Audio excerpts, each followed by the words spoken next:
Здравия. Глава 3. Федеральное устройство. Читаю только интересное. Где же находится это несозданное государство?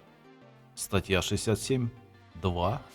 Российская Федерация обладает суверенными правами и осуществляет юрисдикцию на континентальном шельфе и в исключительной экономической зоне Российской Федерации в порядке, определенным федеральным законом и нормами международного права. Юрисдикция – это область, на которую распространяется право. Континентальный шельф – 200 миль от берега. Экономическая зона там же. Вспоминается фильм «Пираты Карибского моря», шагающий по дну. А все жители – утопленники. Это намек, что нас всех сделали мертвецами при жизни, а им ресурсы не положено.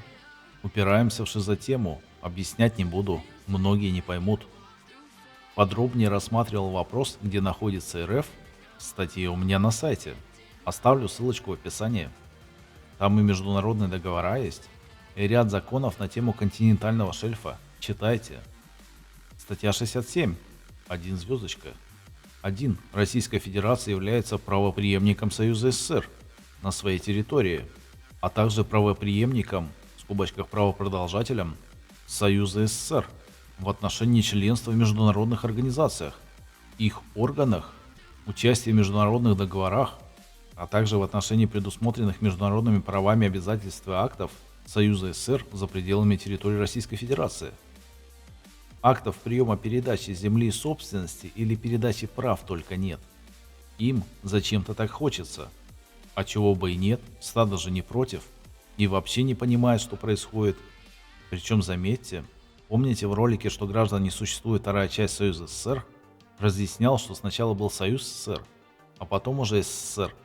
То есть они претендуют на 4 республики: РСФСР, УССР, ПССР и ЗСФСР.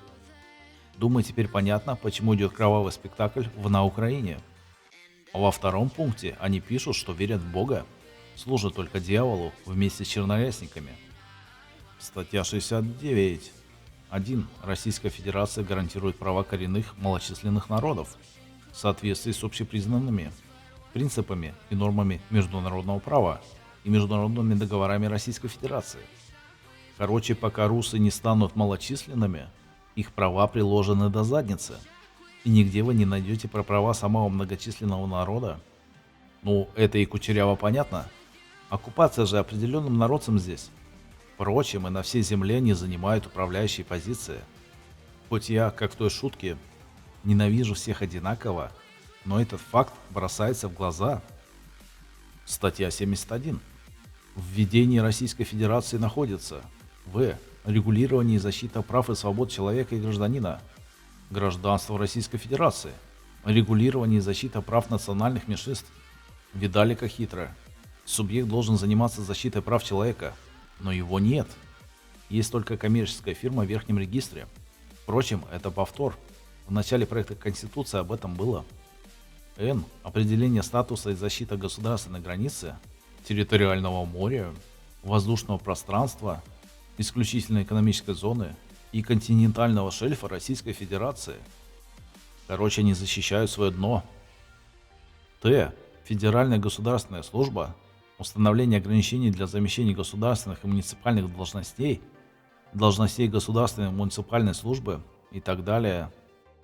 Здесь они касаются темы, что они все замещают государственные должности и не являются государственными служащими. Но это отдельная тема, как-нибудь в другой раз. Они честны и ничего не скрывают, просто требуется перестать смотреть телеавизор и начать читать законы.